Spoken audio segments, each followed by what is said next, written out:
시청자 여러분, JTBC 뉴스룸을 시작하겠습니다. 집권 여당 국민의힘의 리더십이 크게 흔들렸습니다. 어제 김기현 대표가 사퇴한 뒤 지금 지도부를 조만간 해산하고 서둘러 비대위 체제로 전환하기로 오늘 결정이 난 겁니다. 비대위는 이르면 다음 주 꾸려지는데 비대위원장으로는 한동훈, 원희룡 두 장관 등이 거론됩니다. 하지만 누가 맡아도 쉽지 않은 길이 예상됩니다. 당을 수습하고 쇄신 바람을 일으켜야 하는데 당장 김기현 대표만 해도 윤석열 대통령이 출국 전 따로 만났는데도 불출마하라는 대통령실 뜻과 달리 대표직만 던진 걸로 JTBC 취재 결과 확인됐습니다. 먼저 김태영 기자가 보도합니다. 윤재욱 당대표 권한대행은 오늘 오전 중진 연석회의와 최고위를 잇따라 열고 비상대책위원회를 구성하기로 결론을 내렸다고 밝혔습니다. 총선을 4개월 앞두고 새로운 당대표를 선출하기 위해 전당대회를 열 여건은 아니라고 판단한 겁니다. 비대위원장도 당 안팎의 다양한 의견을 듣고 추천도 받겠지만 가급적 빠른 시일 안에 선임하겠다고 말했습니다. 국민의 공감을 얻을 수 있는 분, 총선 승리라는 지상과제를 우리가 달성하는데 능력과 또 실력을 갖춘 분, 그런 기준으로 물색을 해보겠습니다. 비대위원장으로는 원희룡 국토부 장관과 한동훈 법무부 장관, 인유한 혁신위원장, 나경원 전 의원 등이 거론되고 있습니다. 장제원 의원 불출마와 김기현 대표 사퇴를 결국엔 끌어낸 인 위원장을 비롯해 특히 원 장관이 유력 후보로 검토되는 것으로 알렸습니다. 국민 눈높이하고 현직 장관을 끊는다 이렇게 인과관계가 좀 잘 연결이 안 되는데 찾아봐야 됩니다. 지금 거명되는 분 외에 또 더 좋은 분이 있을 수도 있지 않습니까? 다만 일각에서 제기된 공동 비대위원장 가능성에 대해선 한 명이 하는 게 조직 운영에 훨씬 효율적이라며 선을 그었습니다. 이런 가운데 대통령실 이건섭 정책실장과 한호섭 정무수석이 윤 권한대행을 찾았습니다. 당내 사정이 이래가지고 공개적인 면담은 안 이루어지고 그냥 인사차 들린 겁니다. 국민의힘은 내일 비상의원총회를 열고 비대위를 비롯한 당내 현안을 논의한 뒤 이르면 다음 주 비대위를 출범시킬 것으로 보입니다. 당초 이달 중순 가동을 목표로 했던 공천관리위원회는 당원 당규에 따라 다음 달 10일까지 구성한다는 방침입니다. JTBC 김태영입니다. 비대위가 당의 쇄신 바람을 일으킬 수 있을지 당장 김기현 대표 사퇴 과정만 봐도 쉽지 않아 보입니다. JTBC 취재 결과 윤석열 대통령이 지난 일요일 순방 떠나기 전날 김기현 대표를 따로 만나기까지 했는데 김 대표는 불출마하라는 대통령실 뜻과는 달리 대표직만 던지며 사실상 정반대로 움직인 걸로 파악됐습니다. 최승기 기자 보도 보시고 바로 정치부 기자와 좀 더 이야기 나눠보겠습니다. 여권 인사들의 설명을 종합하면 윤석열 대통령은 지난 10일 김기현 대표를 비공개로 만난 것으로 전해집니다. 윤 대통령이 용산 대통령실에서 김 대표, 인유한 혁신위원장과 오찬을 가진 지 이틀 만에 또 만난 겁니다. 네덜란드 순방에 오르기 전날입니다. 이후 김 대표는 당 안팎에서 당대표직은 유지하되 총선은 불출마해달라는 취지의 메시지를 전달받았다고 합니다. 당 쇄신을 위해선 지도부와 친윤계 의원의 희생이 불가피하다는 것이었습니다. 실제 친윤계 핵심으로 꼽히는 장제원 의원은 11일 밤 소셜미디어에 불출마 의사를 밝히며 쇄신의 불을 댕겼습니다. 하지만 이후에도 김 대표는 별다른 입장 없이 잠행에 들어갔고 이는 불출마 선언은 하지 않겠다는 메시지로도 읽혔습니다. 네덜란드에서 이 같은 상황을 보고받은 윤 대통령은 부정적 입장을 보인 걸로 전해집니다. 이후 김 대표는 사퇴를 압박하는 당 안팎의 전화를 여러 통 받았고 13일 떠밀리듯 대표직 사퇴를 발표했습니다. 하지만 불출마에 대한 언급은 없었습니다. 사실상 용산의 메시지와는 반대로 간 겁니다. JTBC 최승기입니다. 국민의힘을 취재하고 있는 강희연 기자와 좀 더 자세히 짚어보겠습니다. 자, 강 기자, 김기현 대표가 사퇴했지만 당의 쇄신보다는 대통령실과의 파열음, 이게 더 부각되는 모양새네요. 그렇습니다. 저희가 취재한 바에 따르면 윤 대통령은 네덜란드 순방에 오르기 전 김기현 대표를 따로 만나는 등 이 끝까지 당 상황을 챙기려고 한 것으로 보입니다. 네. 당 안팎에선 당 지도부와 친윤계가 희생하는 모습을 보여주기를 바랬고 또 김 대표에 대해서는 당대표 사퇴보다는 불출마해주는 쪽에 더 방점을 둔 걸로 전해집니다. 그런데 김 대표가 주저하면서 다른 결정을 내렸고 결국 이 마찰을 빚은 모양새가 된 겁니다. 또 시기에 있어서도 떠밀리듯 결단을 내렸다 이런 평가가 나오고 있는데요. 때문에 총선 4개월을 앞두고 집권 여당 대표의 사퇴라는 결단에도 불구하고 이 당의 쇄신이 탄력을 받지 못하고 있다 이런 지적이 나오고 있습니다. 네. 실제로 이 당내에서 이 추가적인 이 쇄신 움직임이 보이지 않고 있는데요. 일부 중진 의원들에게 희생에 대해서 입장을 물어봤더니 이 당에 도움이 된다면 추가 희생도 필요하다거나 개인적으로 고민하고 이 결정할 것. 또 다른 의원은 이 중진이 아니라 초선이 더 문제다 이런 입장도 있었습니다. 네. 사실 김기현 대표 사퇴 과정에 대통령실 의중이 반영이 된 건데 그만큼 대통령실이 내년 총선에 위기를 느끼고 있다 이렇게 봐야겠죠? 맞습니다. 우선 이 서울 강서구청장 보궐선거 참패 이후에 이 수도권 위기론이 현실화되었고 또 서울에서 6석밖에 확보하지 못한다는 내부 보고서까지 공개가 됐었습니다. 네. 여기에 당을 혁신하기 위해서 출범했던 이뇨한 혁신위가 자초되면서 위기감이 커진 대통령실이 내년 총선을 앞두고 지도부의 희생 등 이 특단의 조치가 필요하다고 생각한 겁니다. 하지만 대통령실 역시 강서구청장 보궐선거를 밀어붙이는 등 이 여러 차례 오판을 내렸던 만큼 그 책임에서 자유롭지 못하다 이런 지적이 나옵니다. 결국 국민의힘으로선 이 비대위가 총선 전 마지막 기회다 이렇게 생각을 할 것 같은데 그만큼 비대위원장 누구 고를지도 굉장히 신중하게 결정을 해야 되는 모습을 보이겠네요. 그렇습니다. 이 비대위원장 후보로 거론되는 인물들을 좀 살펴보면요. 이 원희룡 국토부 장관, 또 한동훈 법무부 장관을 포함해서 당 안팎에선 이 대통령실과 각을 세웠던 나경원 전 의원까지 언급이 되고 있습니다. 윤재욱 권한대행은 이 공동 비대위원장이 아닌 단일 비대위원장 체제로 갈 거다라면서 우리 당 간판으로 선거를 치를 수 있는 사람을 찾겠다고 밝혔습니다. 내일 윤 대통령이 이 네덜란드 순방에서 돌아오고 또 내일 국민의힘이 이 의원총회를 비롯하는데요. 이 주말 내내 의견 수렴을 거친 뒤 이르면 다음 주 비대위원장 선임에 나설 걸로 보입니다. 네, 알겠습니다. 여기까지 들어보겠습니다. 강희연 기자였습니다. 여당에서 리더십 교체가 시작되자 민주당에서도 비명계 의원들이 이재명 대표 물러나고 통합 비대위 꾸리자고 공식 요청하고 나섰습니다. 이재명 대표는 단합과 단결이 중요하다며 선을 그었습니다. 민주당 소식은 김지성 기자가 보도합니다. 여당의 리더십 교체는 민주당에도 바람을 불어왔습니다. 총선 같았던 여당의 기득권 세력도 총선 승리라는 명분 앞에서는 더 이상 버티지 못하고 결단을 내리고 있습니다. 당의 혁신을 요구하는 비명계 모임 원칙과 상식은 총선 승리를 위해 이재명 대표 등 지도부도 물러나고 통합 비상대책위원회를 꾸려야 한다고 강조했습니다. 총선 승리, 민주당의 진정한 통합을 위해서는 통합 비대위로 가야 합니다. 이 길이 민주당이 승리하는 가장 확실한 길이고 윤석열 정권을 가장 강력하게 심판하는 길입니다. 다만 이 대표는 직접적인 답을 내놓기보다는 당내 단합의 중요성을 강조했습니다. 다음 총선에서 우리가 반드시 국민들의 기대에 맞춰서 승리해야 되고 변화하되 또 우리가 최대한 단합과 단결을 유지할 수 있도록 하는 게 중요하지 않겠나 그렇게 생각합니다. 사실상 퇴진 요구엔 선을 그은 걸로 풀이됩니다. 비공개 의원총회에서도 강도 높은 쇄신 요구가 이어졌습니다. 오영환 의원은 일방적인 단합을 강요하지 말라며 국민의힘에서만 혁신의 바람이 불고 있다고 비판한 걸로 전해졌습니다. 이낙연 전 총리의 신당 창당을 놓고서도 이 대표가 보다 적극적으로 대응해야 한다는 목소리가 나왔습니다. 박지원 전 국정원장은 이 대표가 이낙연 전 총리 집을 찾아가서라도 창당을 만류해야 한다고 했습니다. JTBC 김지성입니다. 총선 다가오면 꼭 나오는 게 어느 당이 이 스타를 영입할 거라는 설이죠. 축구 스타 박지성 씨는 정치인은 상상도 해본 적 없다.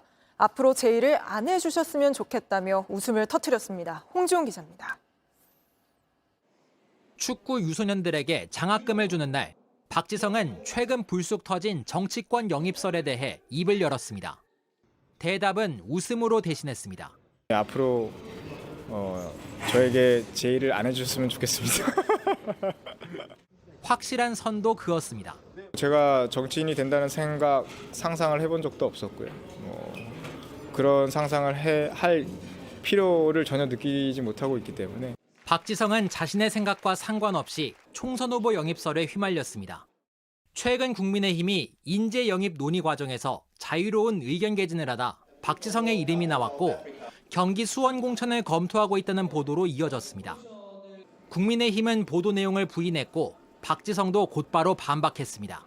저도 기사를 보고 알아서 네, 그렇지만 전혀 아직 그런 곳에 뜻은 전혀 없기 때문에. 박지성은 본업인 축구에 관한 일만 충실하고 싶다며 정치권을 향한 당부를 남겼습니다. 그런 얘기가 나왔다는 것 자체에 저도 좀 놀랐고 하지만 그런 일은 아마 일어날 일이 없을 거라고 저는 개인적으로는 생각하고 있습니다. JTBC 홍중입니다. 미국 연방준비제도가 예상대로 기준금리를 동결하고 내년에는 세 차례 금리 인하가 가능할 거란 뜻을 내비쳤습니다. 미국의 긴축 정책이 끝날 거란 기대감이 커지면서 미국뿐만 아니라 우리 주식시장도 들썩였습니다. 이상화 기자입니다. 밤사이 미국 연방준비제도가 예상대로 기준금리를 동결했습니다. 하지만 내년 금리 전망치 중간값은 4.6%로 확 낮춰 잡았습니다. 이걸 맞추려면 0.25%포인트씩 세 차례 금리가 인하돼야 합니다. 최근 물가 상승세가 둔화한 데다 고용 지표도 나빠지는 등 경기 부양 필요성이 커진 영향으로 풀이됩니다. 결국 고금리 장기화 주장을 펼쳤던 파월 의장도 180도 달라진 입장을 밝혔습니다. While we believe that our policy rate is likely at or near its peak for this tightening cycle. 내년 상반기 금리 인하 기대가 커지면서 다우 지수는 사상 처음 37,000선을 돌파했고 나스닥 지수도 지난해 1월 이후 최고치를 기록했습니다. 3년 넘게 이어진 미국의 긴축 정책이 끝나갈 조짐을 보이자 국내 증시는 일제히 올랐고 원화값도 뛰었습니다. 코스피는 30포인트 넘게 올랐고 달러 대비 원화 환율은 하루 만에 20원 가까이 내려 1,300원이 무너졌습니다. 시장에서는 불안한 걸림돌이 하나 제거됐기 때문에 내년 초에 미국 경기 지표가 크게 둔화되는 쪽으로 나오기 전까지는 상승장을 유지할 수 있겠다. 관심은 한국은행이 언제 기준금리를 내릴지입니다. 다만 아직 3%대로 올라 있는 소비자 물가와 역대 최대로 불어난 가계 대출은 부담입니다.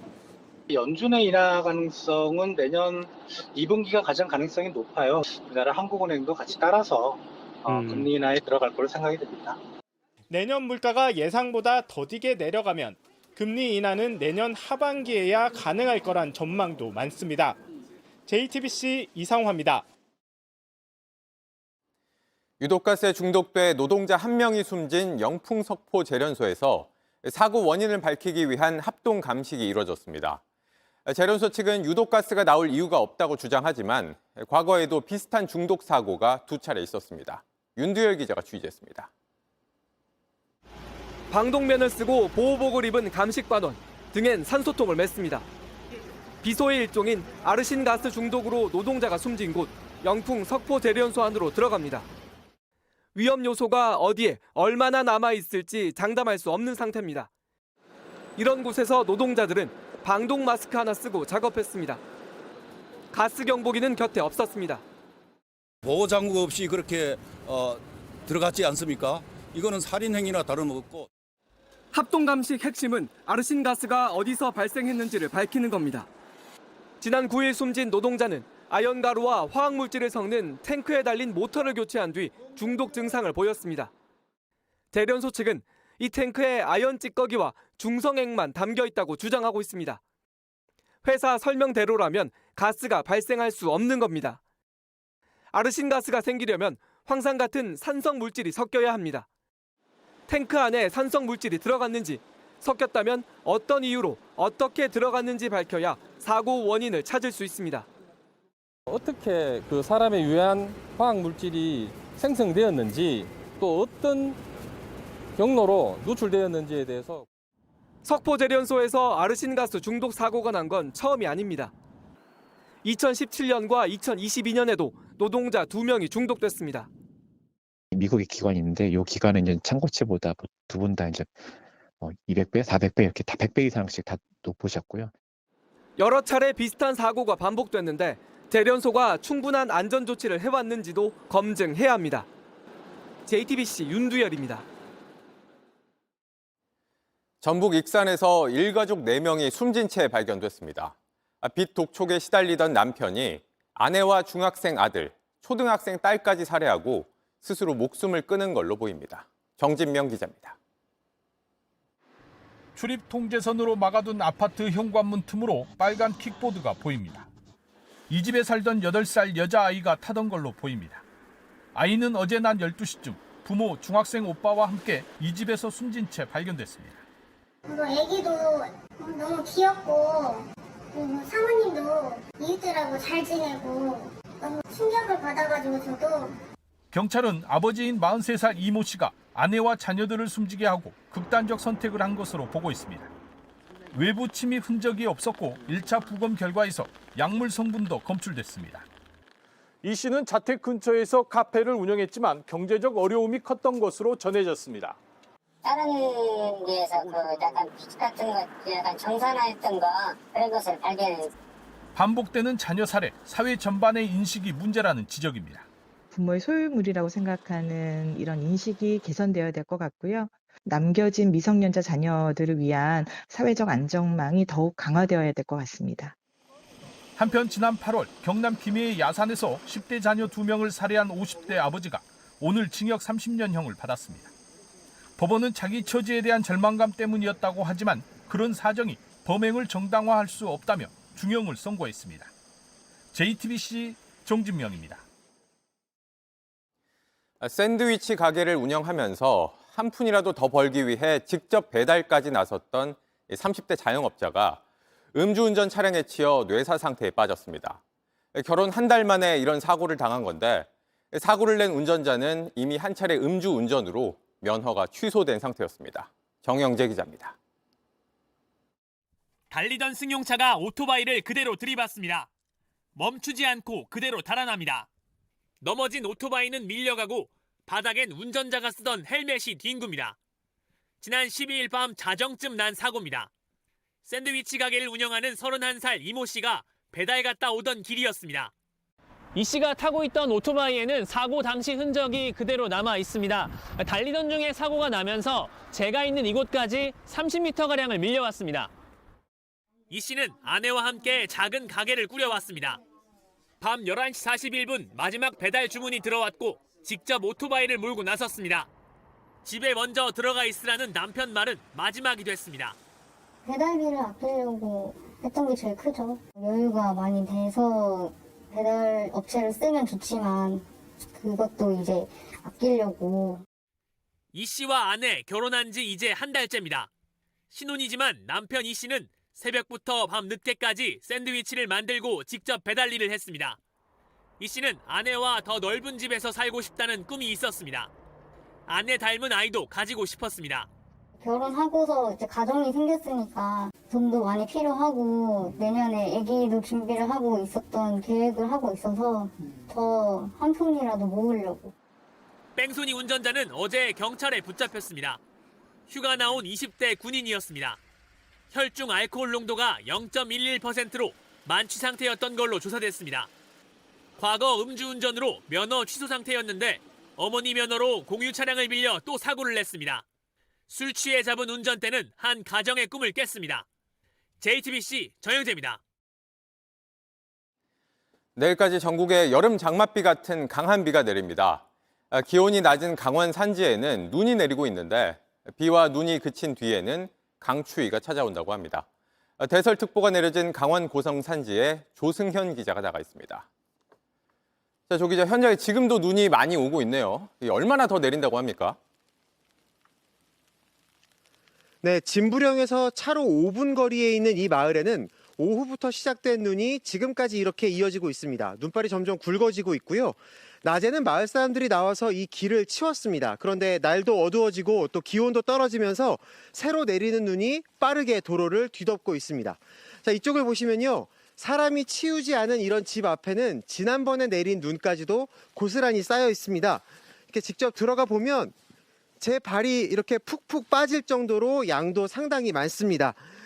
그제까지 이곳 진부령 일대에 이미 40cm의 눈이 쌓였습니다. 여기에서 10km 떨어져 있는 향로봉은 70cm 넘는 적설량을 보였는데요. 이 진부령과 향로봉을 포함한 강원 북부 산지에 다시 대설 경보가 내려져 있습니다. 내일까지 최대 30cm 이상 눈이 더 내리겠습니다. 네, 저 상태에서 눈이 더 쌓이면 치우기도 쉽지 않을 텐데 눈이 그친 뒤부터는 강추위도 예보돼 있죠? 그렇습니다. 지금 전국에 내리고 있는 눈비가 내일 밤쯤에 그치고 나면 이 북서쪽에서 찬 공기가 내려옵니다. 주말인 모레 아침은 내일보다 5에서 10도가량 기온이 뚝 떨어져서요. 이 강원 내륙을 포함한 중부지방의 기온은 영하로 예보돼 있습니다. 낮에도 0도 안팎인 데다 또 바람까지 강하게 붑니다. 그래서 강원 산지에 내린 눈뿐 아니라 오늘 내일 전국에 내리는 비가 얼어붙을 수 있습니다. 주말 내내 그리고 다음 주까지도 빙판길 조심하셔야 합니다.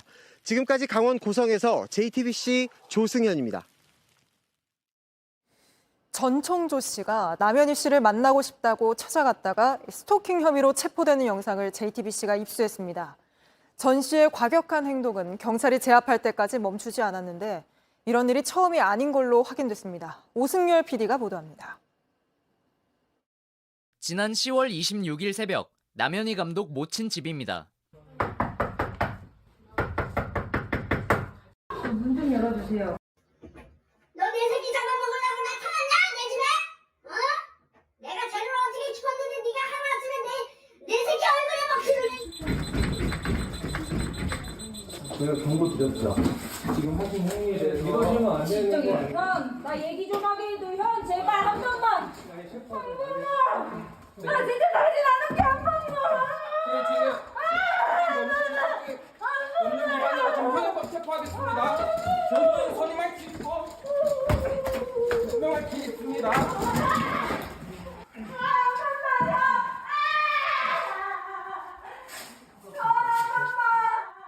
전청조 씨의 정체와 사기 전과 등이 드러난 뒤 남 감독이 전 씨의 집을 빠져나오자 직접 찾아온 겁니다.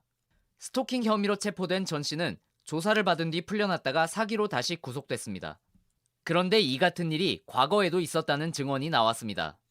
6년 전쯤 당시 전 씨와 동거했던 여성이 전 씨로부터 벗어나려 하자 전 씨가 이 여성의 집까지 찾아와 행패를 부렸다는 겁니다. 애가 이제 수한테 이제 막 계속 괴롭히고 하니까 수 남편분이 전청조가 전시과 병원을 가면 형사적인 문제는 안 할게 라고 얘기해갖고 당시 전 씨는 정신과 상담도 받은 걸로 알려졌습니다. 병원 갔었는데 병원에서 이제 나온 진단서를 보니까 좀 많이 안 좋게 나왔었어요 그때. 현실을 그걸 잘 못하는 것 같은데요. 그러니까 현실 이제 자기가 만든 현실하고 실질적인 현실하고 이게 너무 틀려버립니다.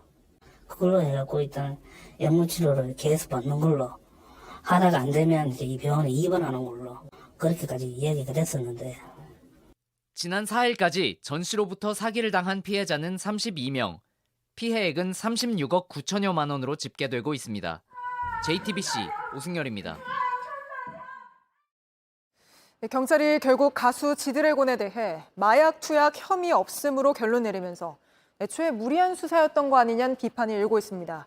그러자 경찰이 오늘 상당히 구체적인 제보가 있었다고 해명했는데 이상엽 기자가 보도합니다. 경찰이 마약 투약 혐의를 받는 가수 지드래곤을 검찰에 넘기지 않기로 했습니다. 범죄 사실을 찾지 못한 겁니다. 이에 대해 경찰은 오늘 이렇게 해명했습니다. 김희중 인천경찰청장은 상당히 구체적인 제보가 있었다고 했습니다. 그래서 처음엔 지드래곤을 내사하다 정식 수사로 바꿨다는 겁니다. 취재진이 어떤 구체적인 제보였는지 물었지만 답하지 않았습니다. 다만 그 제보가 막연하게 마약을 투약한 것 같더라처럼 카더라는 아니었단 취지로 답했습니다. 또 제보 내용이 증명이 안 됐을 뿐 허위 제보는 아니라고도 덧붙였습니다. 앞서 지드래곤은 마약 간이 검사와 국가수 정밀 감정에서 모두 음성 판정을 받았습니다. 저는 마약 관련 범죄에 대해서 사실이 없고요. 지금 사실 긴 말 하는 것보다는 빨리 주소를 받고 나오겠습니다. 혐의 지금 부인하셨는데 그럼 경찰의 무리한 수사라고 생각하십니까? 지켜봐야 알겠죠. 경찰은 감정 결과 음성이 나왔어도 부실 수사가 아니고 법과 원칙에 따라 수사했다고 했습니다. 지금 마약 투약 혐의로 수사를 받는 사람은 배우 이선균 씨 등 모두 10명입니다. 경찰은 이선균 씨의 휴대전화를 디지털 포렌식하고 통신 내역을 분석하고 있습니다. JTBC 이상엽입니다. 층간소음 복수하겠다며 매일 새벽 천장을 쿵쿵 치는 등 지속적으로 소음을 내 이웃을 불안하게 했다면 스토킹죄로 처벌할 수 있다는 대법원의 판단이 처음으로 나왔습니다. 진행 중인 비슷한 사건 재판들에 줄줄이 영향을 줄 걸로 보입니다. 조혜연 기자입니다. 인터넷에 층간소음 복수를 검색해봤습니다. 윗집 층간소음에 복수하고 싶다는 질문에 천장에 붙이는 스피커를 이용하라, 고무망치를 이용하라는 답변이 달렸습니다. 큰 진동을 내는 우퍼 스피커는 아예 층간소음 복수라는 설명이 달리기도 합니다. 드디어 윗집이 조용해졌다는 후기도 이어집니다. 경남 김해에 사는 A씨도 비슷한 방법으로 층간소음 분쟁을 겪던 윗집에 보복을 했습니다. 천장이 패일 정도로 여러 번 두드리고 찬송가를 크게 틀었습니다. 매일 새벽 2시부터 4시 사이에 한 달여 동안 계속했습니다. 윗집은 매일 소음 일지를 기록했습니다. 소음이 들릴 때마다 시간과 내용을 꼼꼼히 적어뒀습니다.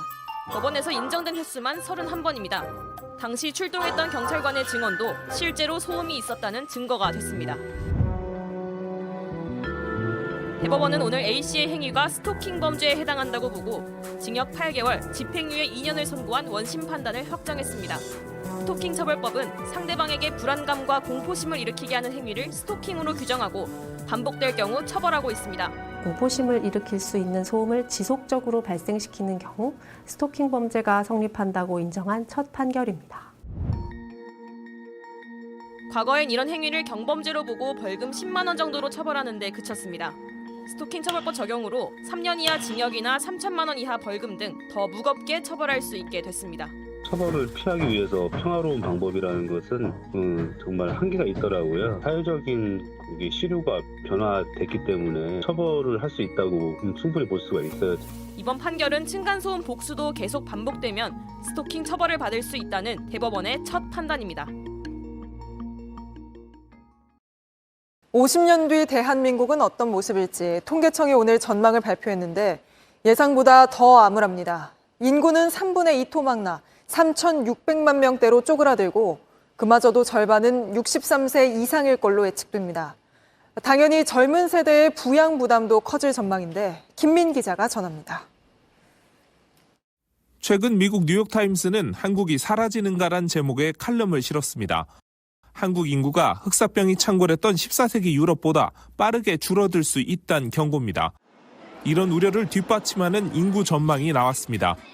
통계청이 2년 만에 내놓은 인구 추계를 보면 우리나라 인구는 50년 뒤 3,600만 명대로 쪼그라듭니다.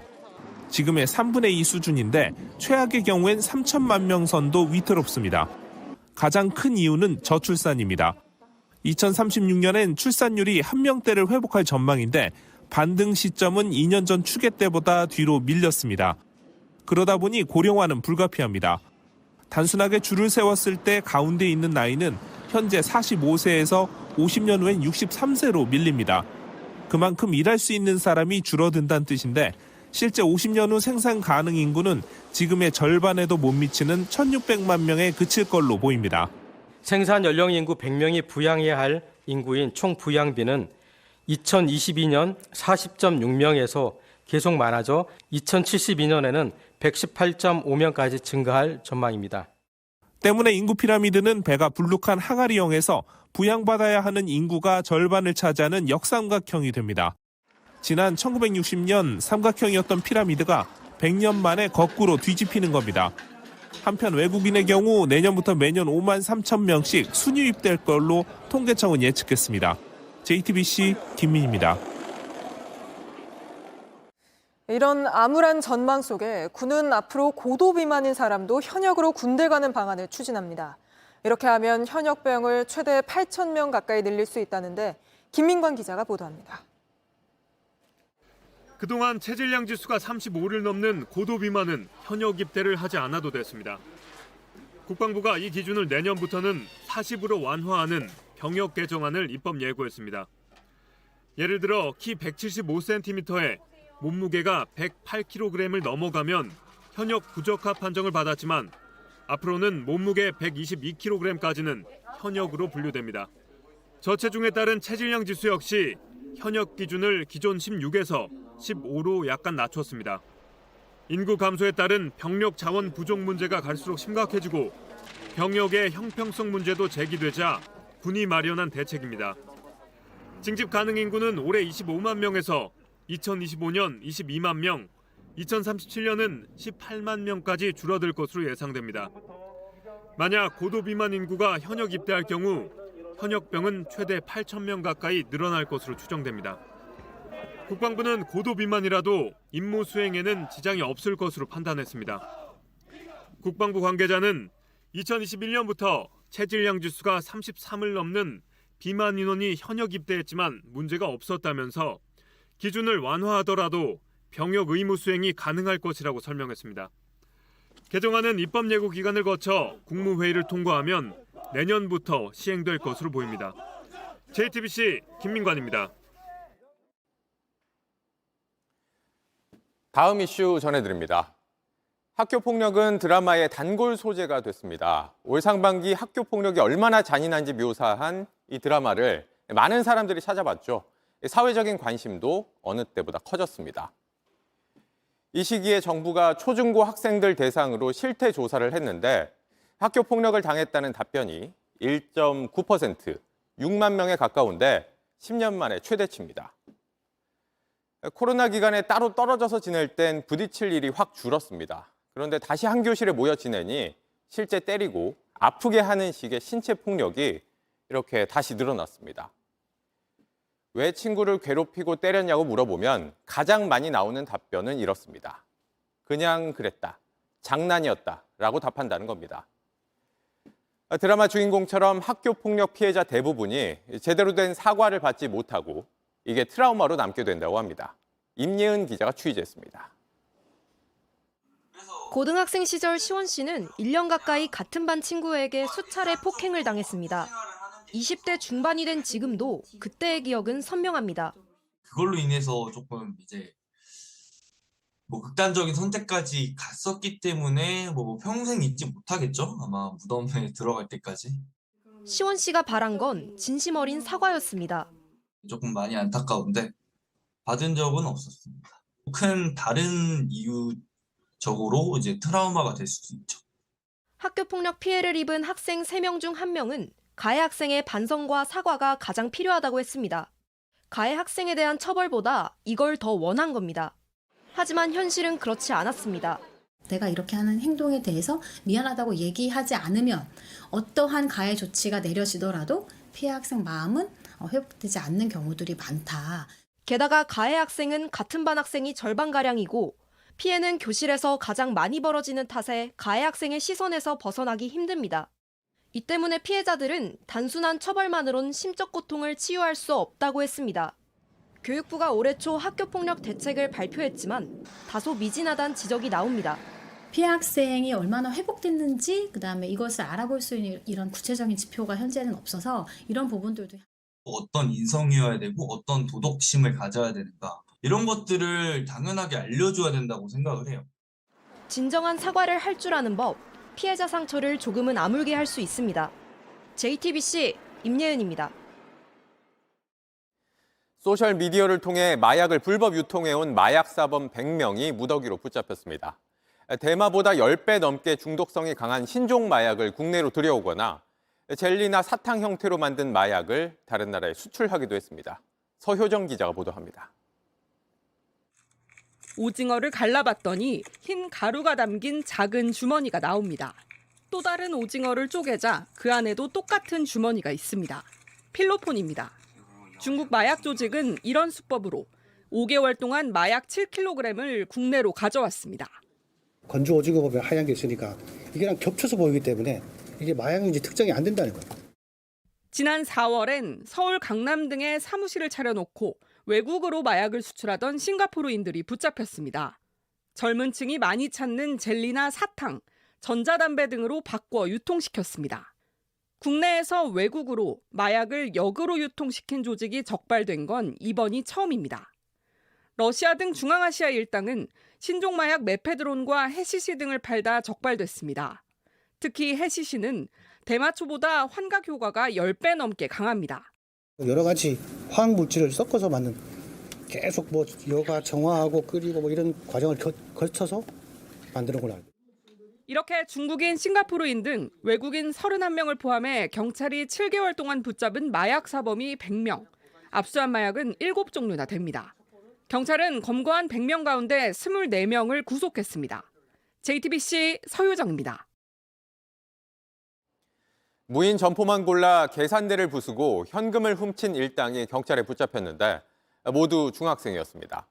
점포 21곳을 돌며 900만 원 가까이 훔쳤는데 체포됐을 땐 이 돈을 거의 다 쓴 상태였습니다. 이승환 기자입니다. 무인 계산대 앞에 서 있는 남성은 14살 중학생입니다. 둘러맨 가방을 내려놓고 꺼내드는 건 가위입니다. 누가 볼까 가게 밖을 잠시 쳐다보더니 계산대 열쇠 구멍에 가위를 꽂습니다. 그리고 억지로 돌리기 시작합니다. 잘 되지 않자 잠깐 매장 안을 서성대고 매대에 있던 상품을 하나 가져와 계산한 뒤 다시 범행을 이어갑니다. 한참 씨름한 뒤 결국 계산대가 열립니다. 현금을 가방에 챙긴 뒤 자리를 뜹니다. 이틀 뒤 또 다른 가게에 나타난 중학생 터리범. 이번엔 아예 공구를 챙겨왔습니다. 그 몽키 스패너 하나 꺼내서 망치 기둥 빼고 위에 머리 있죠. 그 부분을 왼손으로 잡고 이렇게 때리면서 가게에 있던 실리콘 망치도 찾아들고 자물쇠를 부수려고 합니다. 중학생들이 돈을 훔치려 했던 아이스크림 가게입니다. 무인 계산대에 채워진 자물쇠에는 이렇게 공구로 내려친 흔적이 고스란히 남아 있습니다. 범행을 함께한 8명, 모두 중학생이었습니다. 서울, 경기, 용인, 성남 곳곳 무인 점포 21곳을 털었습니다. SNS를 통해서 서로 만날 시간, 장소를 정해서 만나서 범행을 하게 됐습니다. 계산대 털이 망보기 등 역할도 나눴습니다. 생활비를 벌기 위해 범행했다고 진술했습니다. 870만 원을 챙겼는데 거의 써버렸고 남은 돈은 10만 원입니다. 범행 기간 동안 이동하는 교통비, 숙박비 또는 식비 등 생활비로 다 사용한 것으로 확인됩니다. 중학생 대담한 무인 점포 터리범들은 특수절도 혐의로 검찰에 송치됩니다. JTBC 이승환입니다. 특정 바이오 업체의 주가를 띄우기 위해 가짜 보도 자료를 뿌린 혐의로 한 홍보대행사가 금융감독원 조사를 받고 있습니다. 이 바이오 업체는 영풍제지 주가 조작 사건을 벌인 주범과도 관련이 있는 것으로 확인됐습니다. 박준우 기자가 취재했습니다. 서울 여의도의 한 홍보대행사입니다. 금융감독원은 최근 이곳을 압수수색했습니다. 문제가 된 건 한 바이오 업체에 대한 호재성 보도자료들이었습니다. 미국 식품의약국 FDA에서 의료기기 승인도 받고 제품 생산 라인도 갖췄다는 내용 등이 들어갔습니다. 지난해 세원 ENC라는 플랜트 업체가 수십억 원을 투자한 곳이기도 합니다. 저희는 뭐 하여튼 회사에서 주신 내용으로 보도를 했고요. 바이오 업체의 사무실 앞입니다. 이 업체가 개발한 의료기기와 관련한 기사를 살펴보면 피부 재생과 탈모, 치매와 암까지 치료 효과가 있는 것처럼 묘사되고 있습니다. 실제로 그런지 이 바이오 업체 관계자를 만나서 확인해 보겠습니다.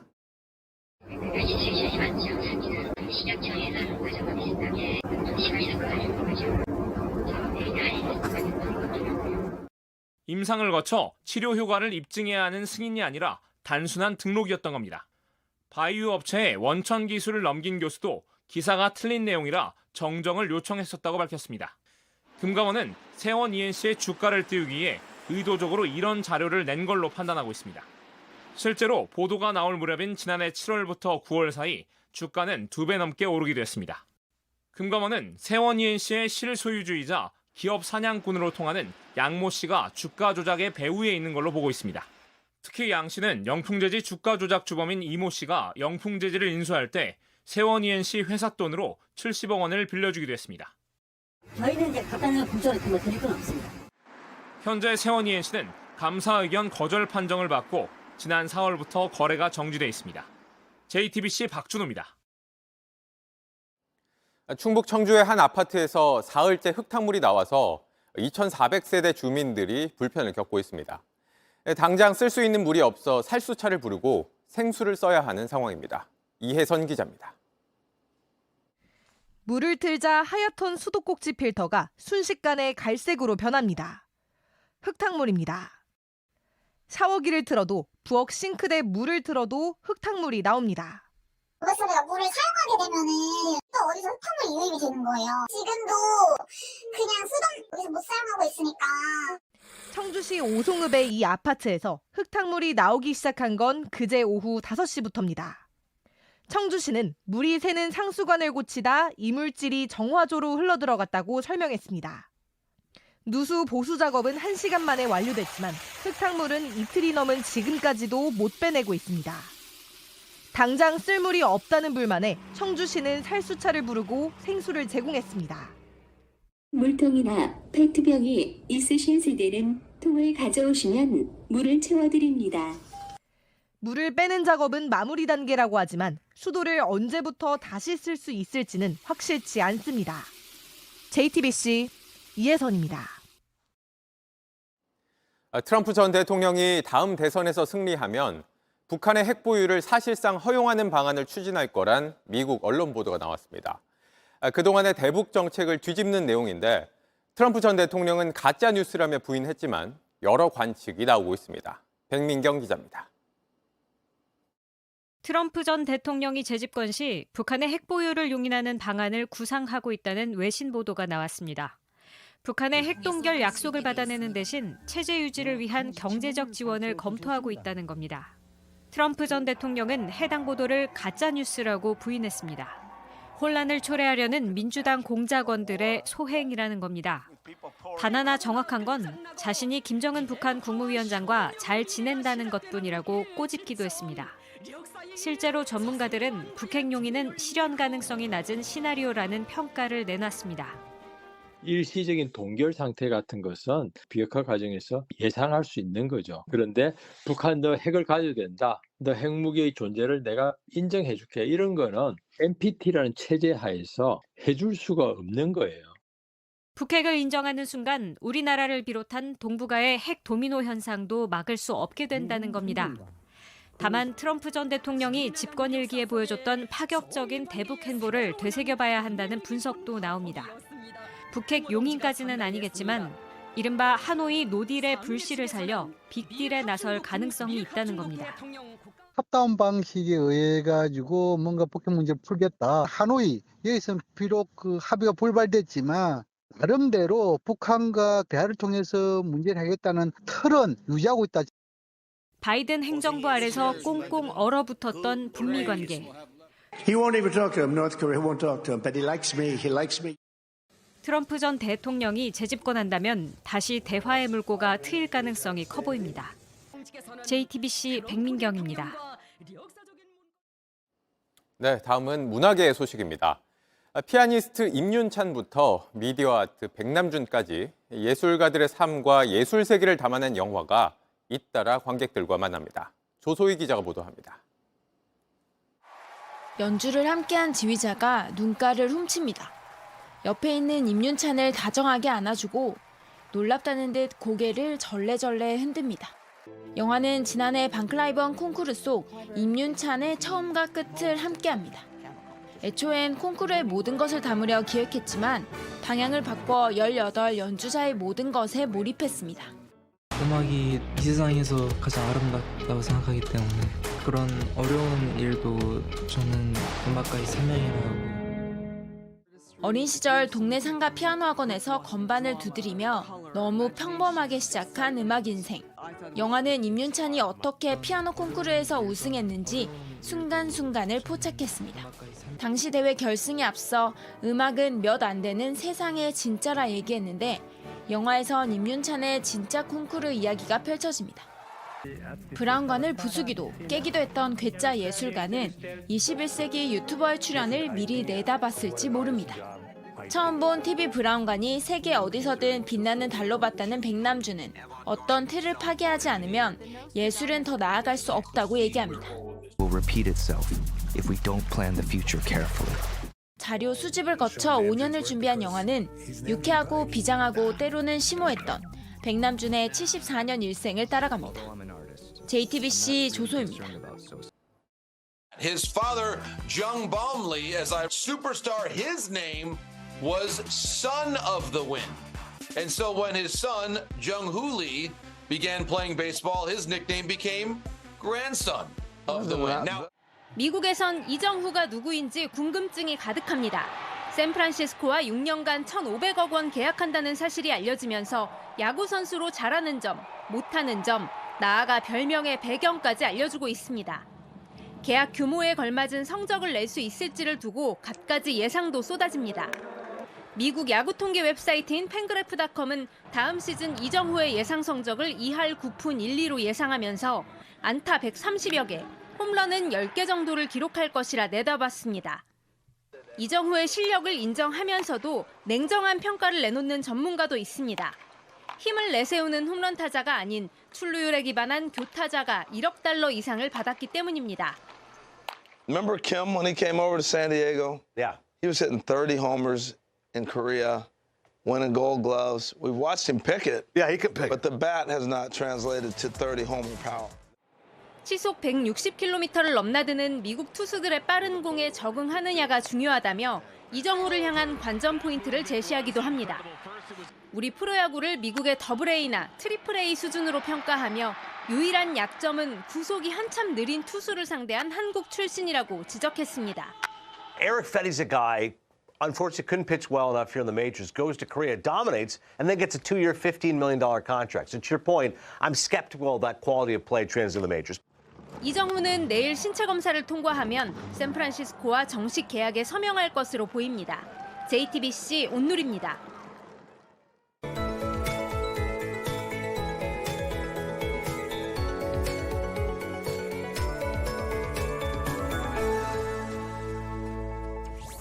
오늘 전국에 종일 강하고 많은 비가 내렸습니다. 바람도 강하게 불었는데요. 현재 전국적으로 내리고 있는 비는 내일도 계속되겠습니다. 앞으로 강원 동해안은 최고 120mm 이상의 폭우가 쏟아지겠고요. 대부분 지역은 10에서 80mm의 비가 예상됩니다. 강원 산지는 대설특보도 확대됐습니다. 특히 대설경보가 내려진 강원 북부 산지에는 50cm 이상의 폭설이 쌓이겠고요. 중부 산지는 40cm 이상, 그 밖에 내륙과 경북 산지에도 눈은 더 내리겠습니다. 비가 집중될 때는 시간당 10에서 20mm로 강하게 쏟아지겠고요. 내일 밤이 되면 대부분 지역이 소강 상태를 보이겠습니다. 내일 아침 기온 서울 6도, 춘천 3도, 대구 10도 보이겠고요. 낮 기온은 서울 6도, 전주 14도, 부산 19도까지 오르겠습니다. 비구름 뒤로 찬 공기가 밀려오면서 주말이 시작됨과 동시에 한겨울 추위가 찾아오겠습니다. 급격한 기온 변화에 단단한 대비가 필요하겠습니다. 날씨였습니다. 뉴스룸 저희가 준비한 소식은 여기까지입니다. 시청해주신 여러분 고맙습니다.